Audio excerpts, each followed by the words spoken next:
warahmatullahi wabarakatuh. Perkenalkan, nama saya Eva Nur Hasana dengan nomor induk mahasiswa 222100072. Halo, perkenalkan, nama saya Vita Puspitasari dengan NIM 22210049. Halo, nama saya Siti Asih Karisma dengan NIM 22210061. Halo, nama saya Amelia Putri dengan NIM 22210069. Hai, saya Widya Anggiani dengan NIM 222101111. Halo, perkenalkan, nama saya Rahyu Utami dengan NIM 2221051. Halo, perkenalkan, nama saya Anggun Nabila dengan NIM 222100045. Halo, nama saya Juli Indrianti dengan NIM 222101014. Halo, nama saya Rizka Maulani dengan NIM 222165.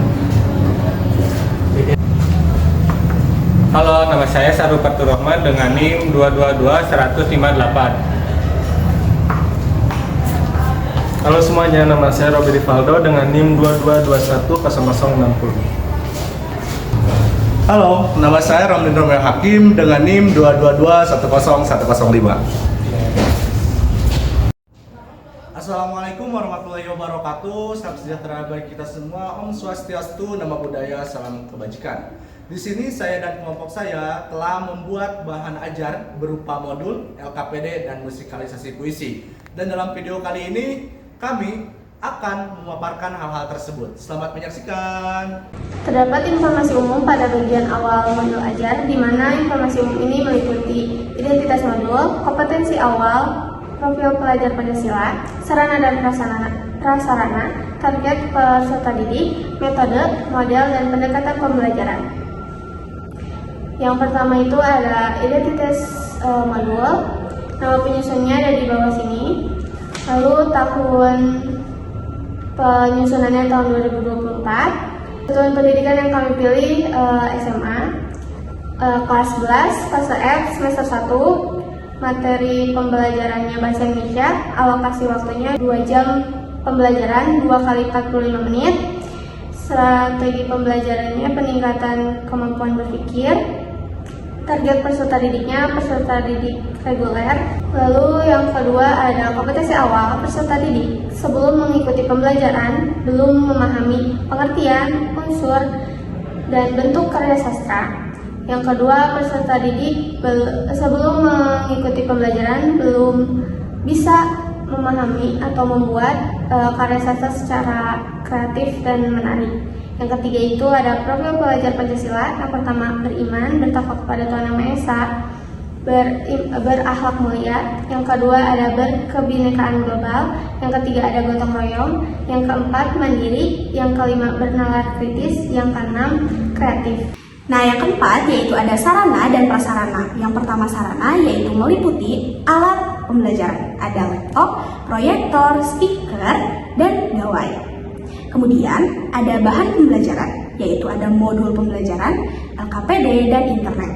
Nah, yang selanjutnya yaitu ada prasarana. Prasarana ini meliputi sumber belajar, yaitu internet dan LKPD. Kemudian media ajar, yaitu ada materi pembelajaran berupa video, dan lingkungan belajar, yaitu ruang kelas. Yang kelima yaitu ada target peserta didik. Target peserta didik yang kami pilih yaitu peserta didik reguler atau umum. Kenapa disebut umum? Karena peserta didik tidak ada mengalami hambatan dalam memahami materi.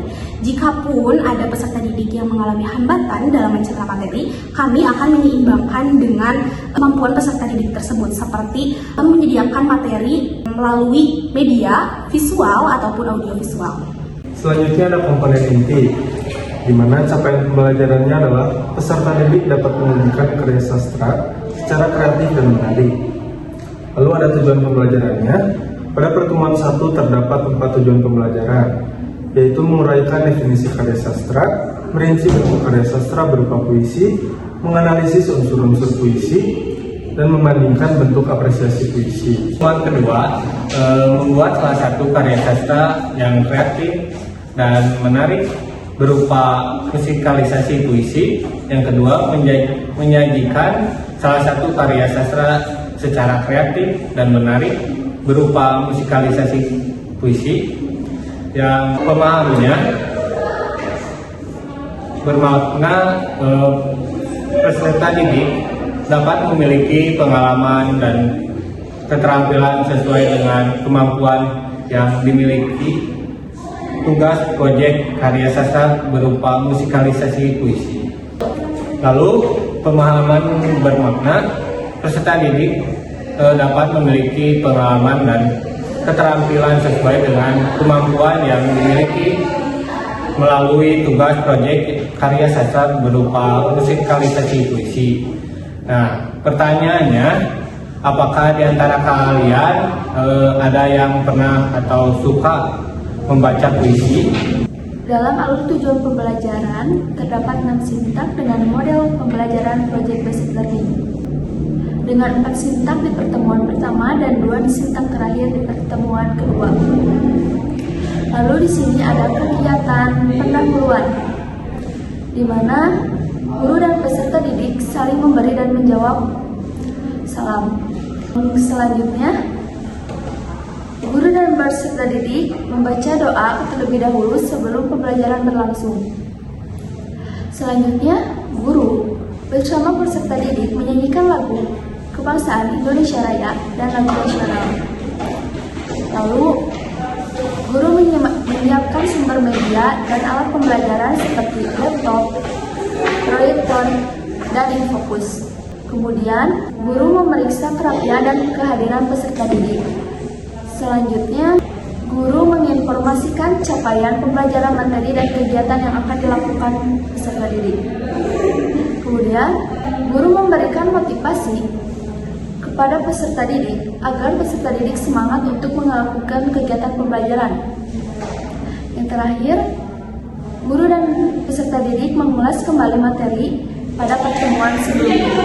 Kegiatan inti merupakan kegiatan utama dalam proses pembelajaran yang terdapat 12 kegiatan dengan alokasi waktu 70 menit.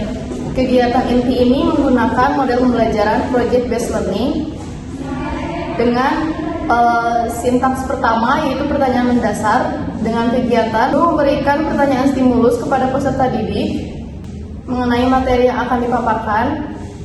Guru menginstruksikan peserta didik untuk mengisi LKPD. Peserta didik diminta untuk menyimpulkan hasil pembelajaran dan peserta didik diminta untuk mengisi LKPD yang meliputi merinci, menganalisis unsur, serta membandingkan karya sastra berupa puisi. Sintaks kedua yaitu mendesain perencanaan produk. Dengan kegiatan, guru menjelaskan kepada peserta didik mengenai tugas proyek yang akan dikerjakan pada pertemuan selanjutnya, menginstruksikan peserta didik untuk membahas mengenai proyek tersebut, menginstruksikan peserta didik untuk duduk berkelompok, serta mendiskusikan mengenai proyek yang akan dibuat pada pertemuan selanjutnya.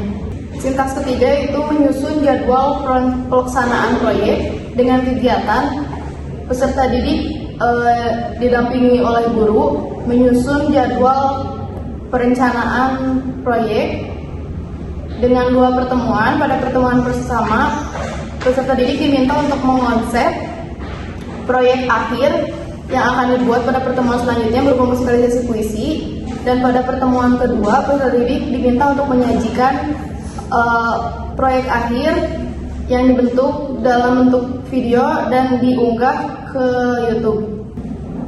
Sintaks keempat yaitu memonitoring keaktifan dan perkembangan proyek. Dengan kegiatan, guru mengawasi peserta didik secara berkala selama sesi diskusi, serta memberikan kesempatan kepada peserta didik untuk bertanya mengenai proyek yang akan dikerjakan pada pertemuan selanjutnya. Lalu di sini ada kegiatan akhir atau kegiatan penutup, di mana di sini guru dan peserta didik melakukan kegiatan refleksi.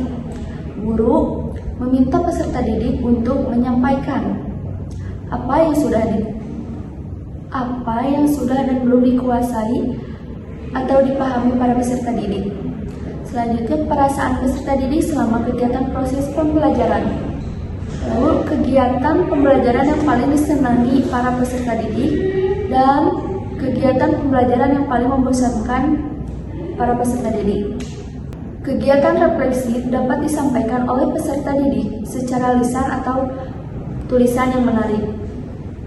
Lalu guru dan peserta didik mengulas kembali materi yang telah disampaikan. Selanjutnya, guru menyampaikan materi untuk pertemuan selanjutnya dan peserta didik dapat menyimaknya dengan baik. Dan yang terakhir, guru dan peserta didik berdoa bersama untuk menutup kegiatan pembelajaran pada hari tersebut. Pada skenario pada pertemuan kedua, skenario yang dilaksanakan sama seperti pertemuan sebelumnya. Yang membedakan adalah sintaks dari pertemuan sebelumnya yang dilanjutkan pada pertemuan kedua kali ini. Kegiatan pada pertemuan kedua dilaksanakan sekitar 10 menit pada pendahuluan, yang dimana guru dan peserta didik saling menjawab salam, kemudian disambung dengan doa. Setelah pembacaan doa selesai, guru menyiapkan siswa untuk menyanyikan lagu wajib nasional. Kemudian guru menginstruksikan kepada peserta didik untuk menyiapkan alat-alat penunjang pembelajaran. Kemudian guru juga memeriksa kerapihan kepada siswa-siswanya. Kemudian guru menginformasikan tentang capaian pembelajaran, materi, serta kegiatan yang akan dilaksanakan pada pertemuan kali ini. Kemudian guru memberikan motivasi kepada para peserta didik untuk melaksanakan kegiatan pembelajaran. Kemudian guru dan peserta didik mengulas kembali materi yang telah disampaikan pada pertemuan sebelumnya. Pada kegiatan inti yang dilaksanakan selama 70 menit yang melanjutkan sintaks pada pertemuan sebelumnya, yaitu memonitor keaktifan serta perkembangan proyek. Guru menanyakan kembali kepada peserta didik tentang sejauh mana progres dari proyek yang sedang dilaksanakan. Kemudian guru memastikan bahwa pengerjaan dari proyek tersebut dilaksanakan dengan baik.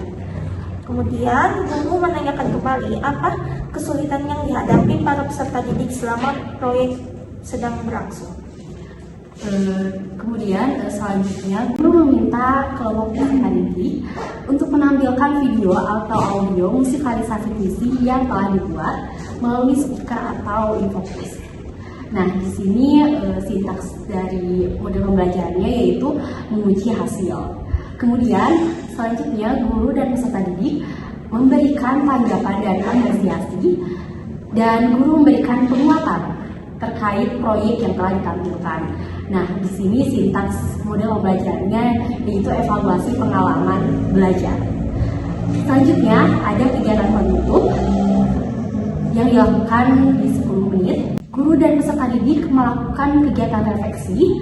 Guru meminta peserta didik untuk menyampaikan yang pertama, apa yang sudah dan belum dipahami atau dikuasai oleh peserta didik.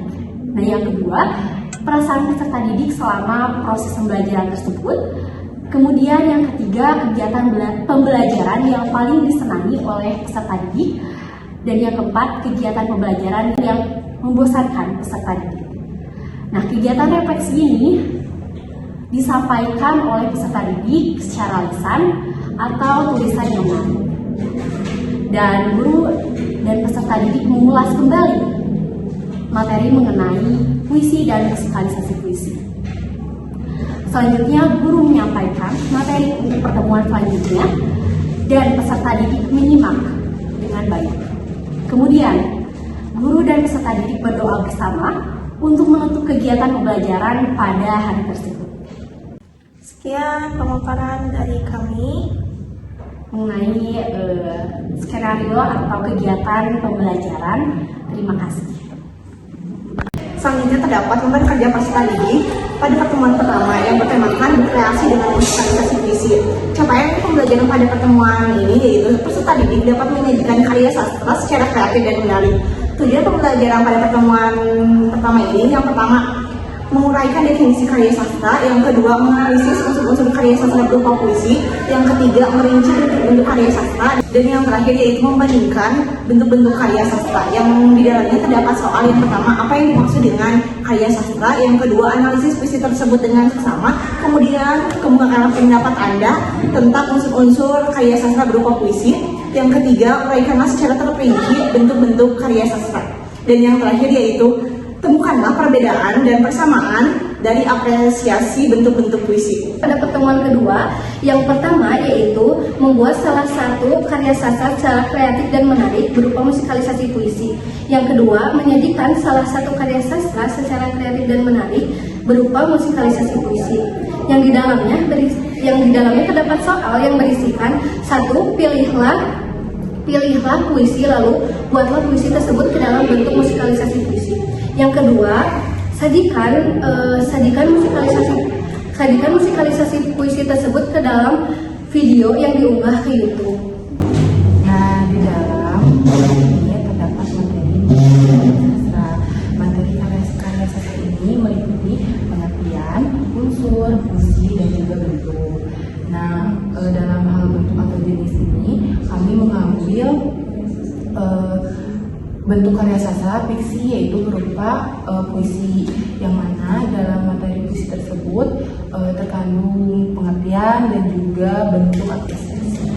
Dalam bentuk apresiasi membahas tentang musikalisasi puisi yang meliputi pengertian, jenis, contoh, manfaat, dan laku-laku.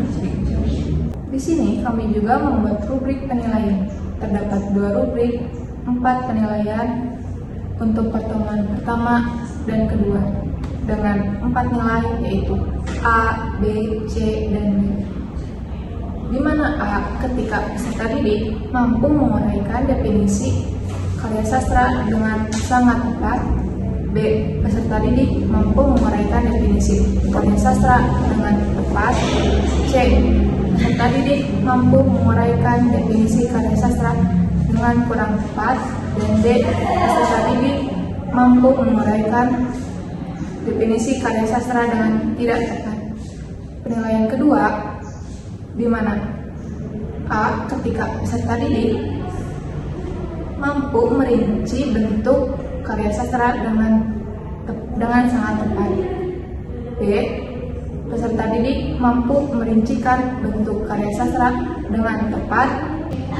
C, peserta didik mampu merincikan bentuk karya sastra dengan kurang tepat. Dan D, peserta didik mampu merincikan bentuk karya sastra dengan tidak tepat. Untuk penilaian ketiga, di mana A ketika peserta didik mampu menganalisis unsur-unsur berupa puisi dengan sangat tepat. B, peserta didik mampu menganalisis unsur-unsur karya sastra berupa puisi dengan tepat. C, peserta didik mampu menganalisis unsur-unsur karya sastra dengan puisi berupa puisi dengan kurang tepat. Dan D, peserta didik mampu menganalisis unsur-unsur karya sastra berupa puisi dengan tidak tepat. Penilaian keempat, di mana A ketika peserta didik mampu membandingkan bentuk karya sastra dengan sangat tepat. B, peserta didik mampu membandingkan bentuk karya sastra dengan tepat. C, peserta didik mampu membandingkan bentuk karya sastra dengan kurang tepat. D, peserta didik mampu membandingkan bentuk karya sastra berupa puisi dengan tidak tepat. Dan selanjutnya rubrik penilaian pertemuan kedua. Kemudian ada untuk pertemuan yang kedua, yaitu poin A, digunakan untuk peserta didik dapat membuat salah satu karya sastra secara menarik dan kreatif berupa musikalisasi puisi dengan sangat tepat. Kemudian untuk poin B, yaitu untuk peserta didik dapat membuat salah satu karya sastra secara kreatif dan menarik berupa musikalisasi puisi dengan tepat. Kemudian untuk poin C, yaitu untuk peserta didik yang mampu membuat salah satu karya sastra secara kreatif dan menarik berupa musikalisasi puisi dengan kurang tepat. Kemudian untuk poin D, peserta didik mampu membuat salah satu karya sastra secara kreatif dan menarik berupa musikalisasi puisi dengan tidak tepat. Kemudian untuk penilaian yang kedua, yaitu ada peserta didik mampu menyajikan salah satu karya sastra secara kreatif dan menarik berupa musikalisasi puisi dengan sangat tepat. Kemudian untuk poin B, peserta didik mampu menyajikan salah satu karya sastra secara kreatif dan menarik berupa musikalisasi puisi dengan tepat. Kemudian yang ketiga itu adalah poin C, yaitu untuk peserta didik yang mampu membuat salah satu karya sastra secara kreatif dan menarik berupa musikalisasi puisi dengan kurang tepat. Kemudian yang terakhir adalah poin D, yaitu untuk peserta didik yang mampu membuat salah satu karya sastra dengan secara kreatif dan menarik berupa musikalisasi puisi dengan tidak tepat. Terima kasih telah menyaksikan video yang telah kami sajikan. Semoga bermanfaat. Terima kasih. See you.